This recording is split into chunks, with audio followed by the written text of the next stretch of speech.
Representative from the 8th Congressional District of the state of Tennessee, Congressman David Kustoff, is joining us on the phone. Hello, Congressman. How are you? Hey, good afternoon. How are you doing? I'm doing well. Did I screw up? This is a surprise to me. Is it supposed to be? I might have screwed something up on my end, David. I don't know. Well, I was told I was calling in with you today at 3:45, and I'm brother, Congressman, anytime you want to call us is a good time to call us. I absolutely love having these conversations with you. And one way or the other, I'd love to talk to you. I mean, let's start here. I was just talking about the signal issue. I consider it to be, is it a hiccup? Is it a mistake? Sure. I think all of us recognize that. I don't think it goes any further than that, at least in my mind. What about you? Well, I agree. And look, I think that I was with Senator Tom Cotton today at a press conference where we unveiled some legislation that is really important that affects the unlawful use of cell phones in prisons by prisoners. And Senator Cotton, who is chairman of the Senate Intelligence Committee in the United States Senate, was asked directly by national reporters about this issue. And he said what he knows, that there was no classified information that was contained on these signal messages that went back and forth between our nation and our nation's intelligence leaders. And so, to me, that's full stop, conversation over. I will say that anytime, and this is the lawyer in me, because before I was elected to Congress, I was a practicing lawyer. I'd been a federal prosecutor. Anybody, man, who puts anything in writing on paper, in an email, in a text message, on social media, it is there. And so I just caution people, be careful what you put in writing, because at some point it's likely to be disclosed, whether you want it to be disclosed or whether you don't want it to be disclosed. Well, obviously, it is an embarrassment that this reporter was erroneously included. It seems to me that the media is latching on to this because they have no other negative news to report on the Trump administration. I don't mean to be so, just so plain spoken about it, but that's what it feels like to me, David. What about you? Well, you know how these stories start, and you're right, and a lot of the media is left leaning, and they are not positive towards Trump, which is, I will say, a little bit ironic in that he has talked more to the press on the record than I think Joe Biden did in his 4 years in office, and Trump's only been in office now 2 months. He sits down with anybody and everybody, and he will talk for a long time. So I don't know why the dislike is there for the media with Donald Trump, but I think that's the case, and they're looking for anything that attracts clicks and social media hits, and so they've got what they've got. But most people who live in my district, and I suspect most people who live in Tennessee, they're concerned with the issues that they were concerned about before the election and after the election. This doesn't rank as a priority for them. Congressman David Kustoff is with us today talking about activity in Washington, D.C. on the Matt Murphy Show. Congressman, one of my concerns, and maybe I'm not seeing it because perhaps the media is too worried about this signal deal to report on it, is do you sense an urgency to codify some of the executive orders that Trump has managed in his first 64 days in office? Maybe that is happening behind the scenes and it's kind of bubbling below the surface and we've just not yet seen it. But I just feel compelled that the House and the Senate, while we have the opportunity, while the steam is behind the engine, if you will, to get some of these things done. I've been watching a documentary on the History Channel, 6-part on Thomas Jefferson, and I think we all know this.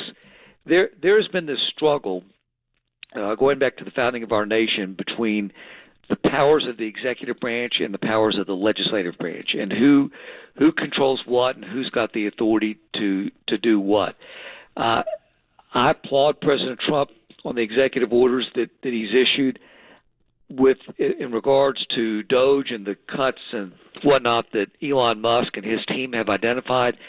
I do think that there are a number of those that Congress has to ratify. It is within Congress's authority to do some because we control the purse strings.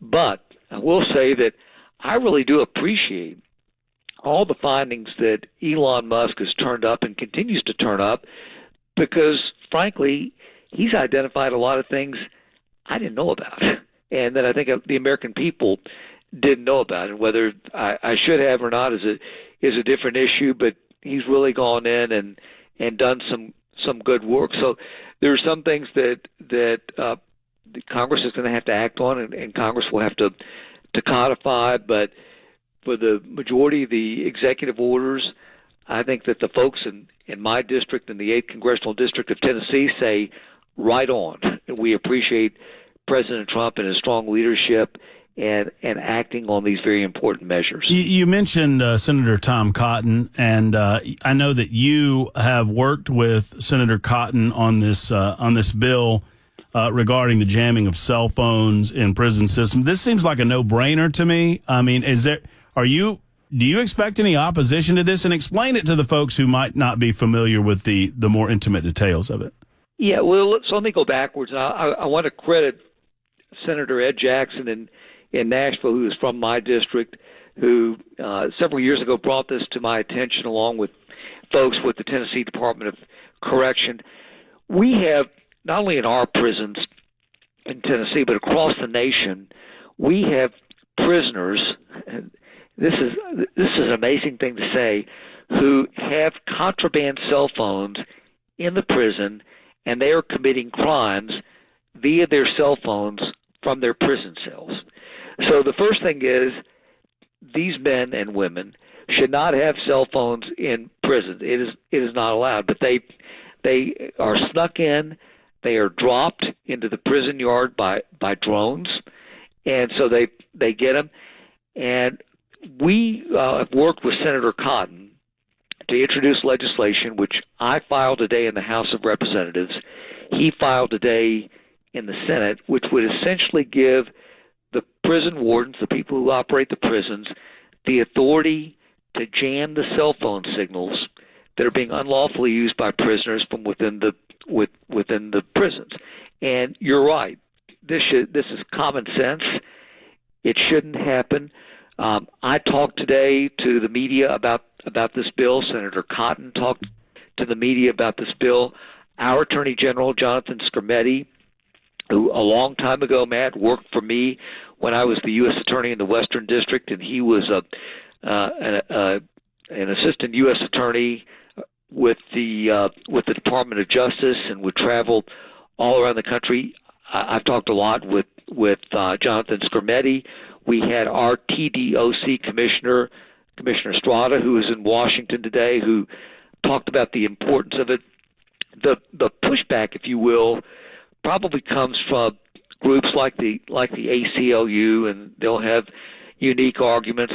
There may be some opposition from the cell phone operators, from the AT&Ts, from the Verizons, from the T-Mobiles, and if there is concern, it would be that they don't want anybody who is innocent, if you will, have their cell phone signal blocked. But the technology is so good that you can identify these cell phones that don't have the authority to be operating within a prison, and you can jam the signal. Well, David, I mean, I look forward to future conversations about this legislation. I would think that it sails through both the House and the Senate with bipartisan support. At least I would certainly hope so. Keep us up to date. I'm sorry that we have to suspend it there, but we do. But keep us up to date with everything that's going on in the 8th Congressional District, everything that's going on with you, and we appreciate your time as always, David. Thank you for coming on with us. Thank you very much. Have a great day, and thanks for everybody who's listening.